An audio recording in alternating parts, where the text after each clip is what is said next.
Assalamualaikum warahmatullahi wabarakatuh.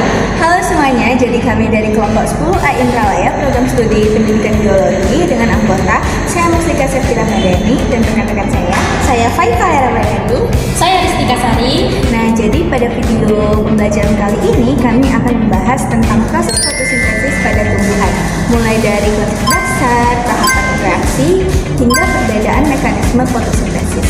Baiklah, selamat menyaksikan. Adapun tujuan pembelajaran yaitu mahasiswa menguasai fondasi saintifik pada materi biosintesis glukosa. Untuk langkah kerja yang pertama, cari dan pahami materi tentang fotosintesis dari berbagai sumber. Yang kedua, menyusun naskah dan rekam video pembelajaran. Dan yang ketiga, edit video agar menarik dan mudah dipahami. Fotosintesis adalah proses biokimia yang dilakukan oleh suatu tumbuhan untuk menghasilkan makanan berupa glukosa dengan memanfaatkan energi cahaya matahari. Proses ini terjadi dalam suatu kloroplas yang mengandung pigmen klorofil. Dalam fotosintesis, tumbuhan itu memerlukan karbon dioksida dari udara, tanah dari air, serta energi cahaya matahari. Secara umum, biosintesis dapat diringkas dalam persamaan karbon dioksida ditambah air dengan bantuan cahaya akan menghasilkan suatu glukosa dan oksigen. Fotosintesis itu terdiri dari dua tahap utama, yaitu yang pertama reaksi terang itu bergantung pada cahaya, dan reaksi gelap atau siklus Kelvin itu tidak langsung membutuhkan cahaya matahari. Untuk bahannya yaitu ada tanaman, cahaya matahari, udara, dan air. Reaksi terang terjadi di dalam membran tilakoid pada kloroplas. Pada tahap ini, energi cahaya diserap oleh klorofil yang terdapat dalam fotosistem. Energi cahaya tersebut digunakan untuk memecah molekul air melalui proses yang disebut fotolisis, menghasilkan oksigen, serta membentuk molekul energi berupa ATP dan NADPH. Oksigen yang dihasilkan akan dilepaskan ke lingkungan, sedangkan ATP dan NADPH akan digunakan pada tahap berikutnya. Reaksi gelap berlangsung di storma kloroplas dan dikenal sebagai siklus Kelvin. Pada tahap ini, karbon dioksida dari udara akan difiksasi menjadi senyawa organik. Dengan bantuan ATP dan NADPH dari reaksi terang, karbon dioksida diubah menjadi molekul sederhana yang disebut G3P.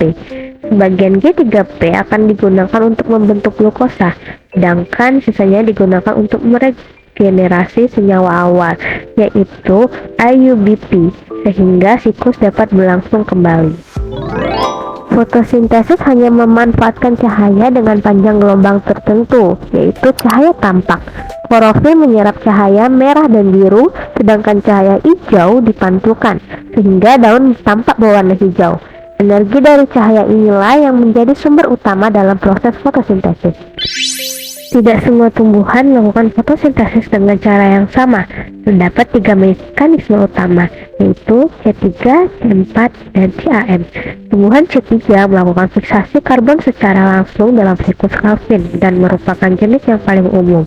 Contohnya seperti padi, gandum, dan kedelai.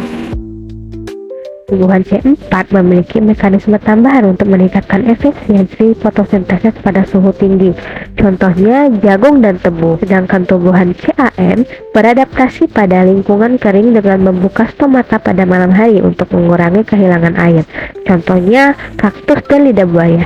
Perbedaan ini menunjukkan adanya adaptasi tumbuhan terhadap kondisi lingkungan. Proses fotosintesis dipengaruhi oleh beberapa faktor tentunya, antara lain intensitas cahaya, konsentrasi karbon dioksida, ketersediaan air, dan suhu lingkungan. Jika salah satu faktor tidak optimal, maka laju fotosintesis juga akan menurun. Nah, dari pembahasan tersebut dapat disimpulkan bahwa fotosintesis itu merupakan proses kompleks yang melibatkan berbagai tahapan di dalam kloroplas. Proses ini terdiri dari reaksi terang yang menghasilkan energi, serta reaksi gelap yang membentuk glukosa. Selain itu, tumbuhan memiliki berbagai mekanisme fotosintesis seperti C3, C4, dan CAM sebagai bentuk adaptasi terhadap lingkungan.